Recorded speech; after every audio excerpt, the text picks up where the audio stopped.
Ikaw muna, Charlotte. Ako naman. Sige. No, out na. Charlotte naman. Oh, Okay. Jump.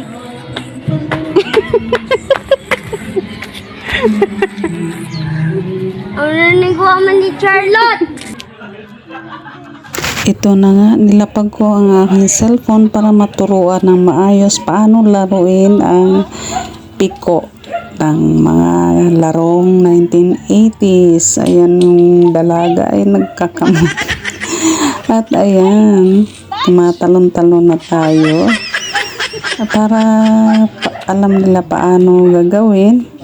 At bilang nanay, turuan na rin natin maglaro yung mga bata at exercise na rin kaysa naman puro gadget ang hawak. So, i-inspire natin ang ating mga anak at ito na ang nangyari. Puro na talon-talon ang aking dalaga. God bless everyone.